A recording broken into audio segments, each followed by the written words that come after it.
Sveiki, kai rašinėjau šitą video, už lango auksinis ruduo, pačios gražiausios dienos. Žinau tokią vietą, kur šis ruduo atsiskleidžia visų gražumu, šiandien ten ir keliausim. Į šią vietą geriausia važiuoti rudenį, tai yra top vieta rudeniškiausiams pasivaikščiojimams. Tiesa, ši vieta nėra Lietuvoje, ji dar kitaip vadinama latviškąja Šveicarija. Dėl savo peizažų, pilių, uolų. Tai keliaujam su manim ir po akimirkos jūs atsidursite ten, kur ir aš. Let's go!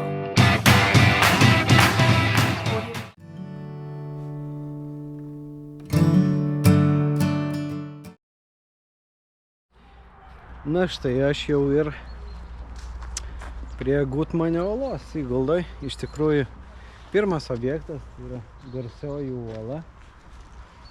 Apie šią uolą irgi rašo šaltiniuose. Čia prie jos lankydavosi Turaidos rožė, kuri gyvena Turaidos pilyje. Apie ją yra toks įdomus pasakojimas, kad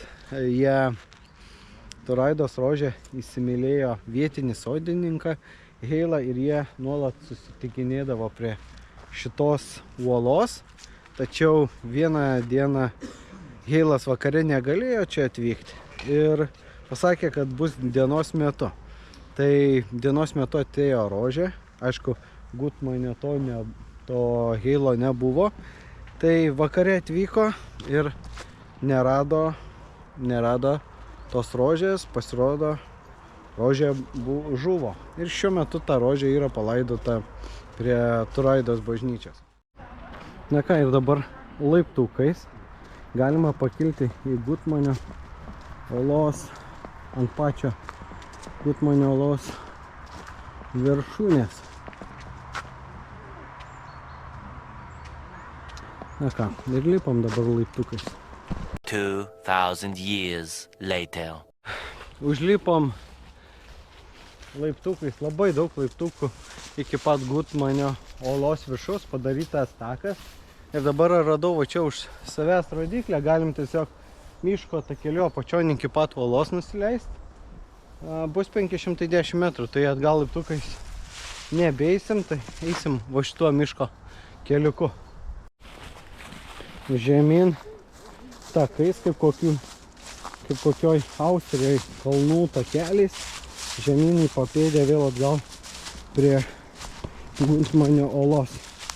2 hours later. Tai va, dar įdomus labai dalykas, jeigu važiuosit į Siguldą, pavyzdžiui, sustosit prie Gutmanio uolos, ten yra parkingas. Turėkit omeny, kad parkingas 2,5 euro.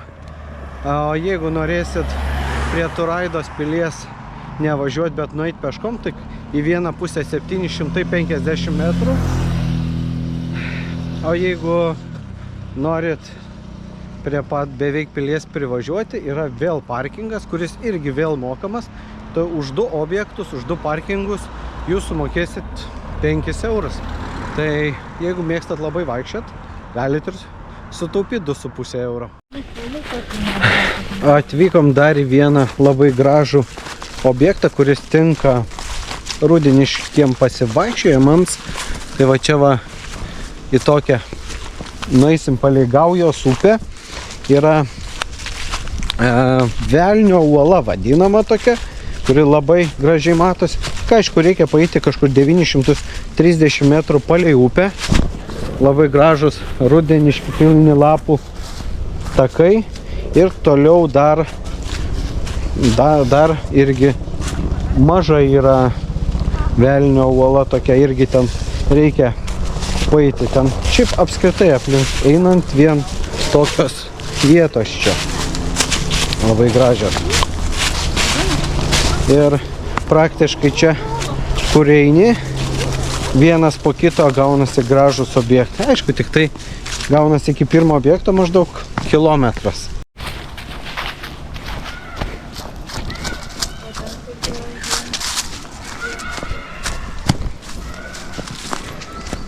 Na va, priėjom prie pirmo posto. Nu va, ir galima realiai iki kur nueiti, nes iš tikrųjų palei upę čia yra tokių visokių haikų pridaryta ir eisime pagal Gaujos upę, be proto gražu. Tai dabar pirmas dalykas, mes nueisim link Velnio tos uolos.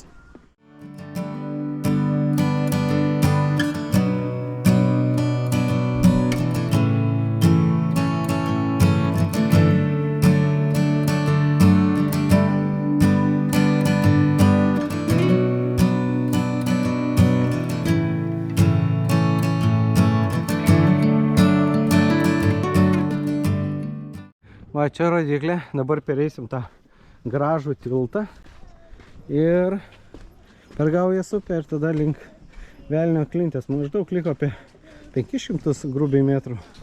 Toks grožis atsiveria čia tilto. Jis kaip ir kabantis tiltas, bet visiškai nesiubuoja.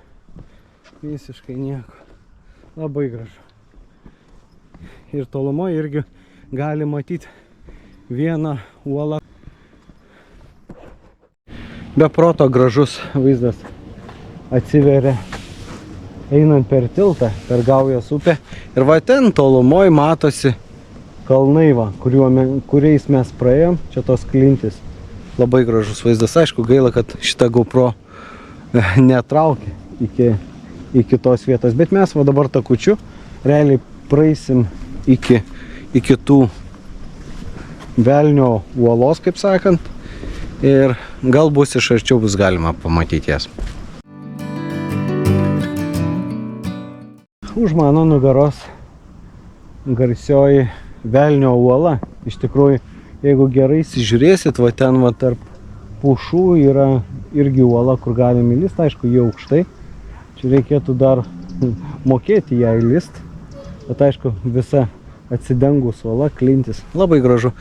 Jautiesi tikrai, kad vaikščiodamas kai kur Zakopaniai ar kokioj Alpėse, kai kur va, prie upės nusileidęs.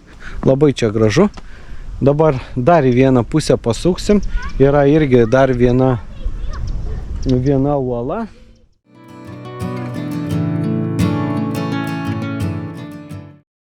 Eidamas palei Gaujos upę radau labai įdomų eksponatą. Haiko batai pasodinti gėlytėmis ir latviškas užrašas. Čia rašo, kad buvo toks Janis Šultė. Šiais batais nuo savo durų Siguldoj ėjo keliu per vadinamą Camino Santiago tą kelią. Kirto 6 valstybės ir ėjo 202 dienas. Ir su šiais batais sukorė 5505 kilometrus. Tai va, jo batai dabar va čia va prie šito haiko ir padėti. Labai įdomi, smagi istorija.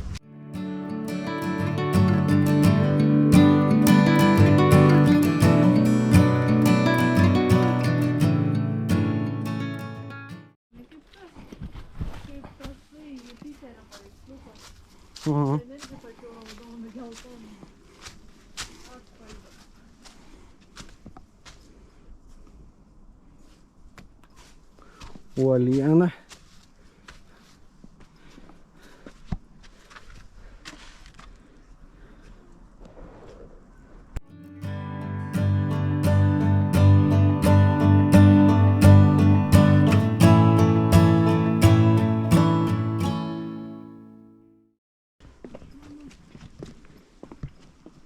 Tai va toks pažintinis takas. Tai va. Čia va irgi labai gražios uolos, aišku. Vandens va čia daug, o tas vanduo kyla iš va ten iš kalno, bėga va iš kalnų šaltinis. Štai ir priėjom prie mažosios Velnio uolos. Kaip rašo šaltiniuose, joje buvo rasta irgi prieš istorinių žuvų fosilijų. Tai archeologam buvo darbo, bet kaip visada, o tokie gamtos paminklai gaila, kad čia yra ne taip kaip kalnuose, juos niokoja. Parašinėdami, amžindami, raižydami savo vardus.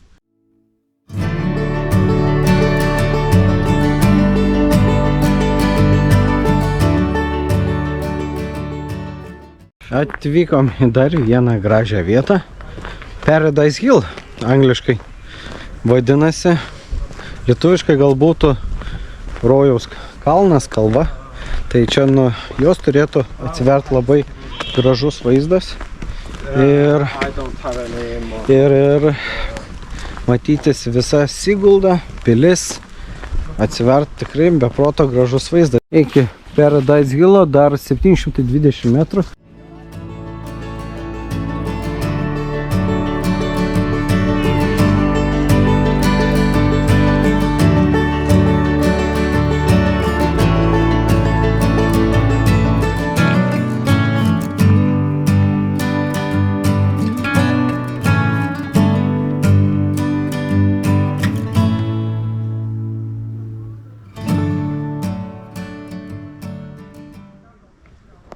Atvykom į dar vieną tokį labai lankytiną objektą. Iš tikrųjų, turistų labai daug, nes čia rudenį gražiausi vaizdai. Paradise Hill vadinasi. Yra padarytas štai toks rėmas, galima jame nusifotografuoti.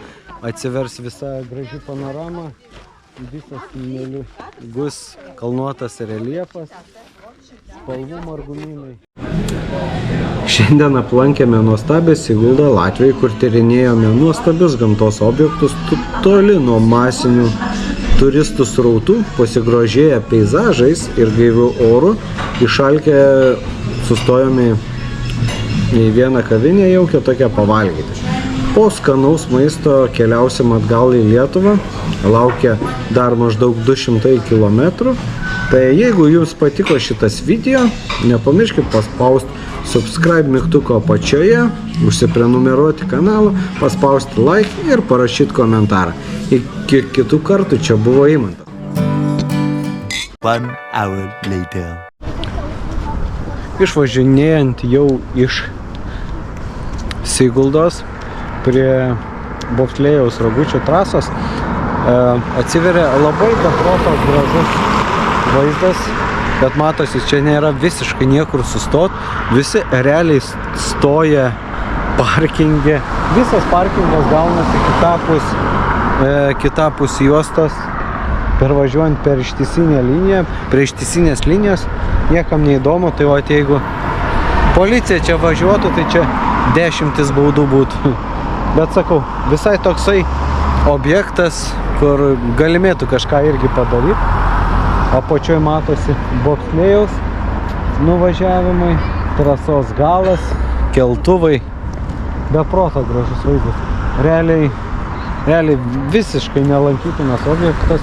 Tiesiog šalia gatvės važiuoji ir matosi tokie vaizdai.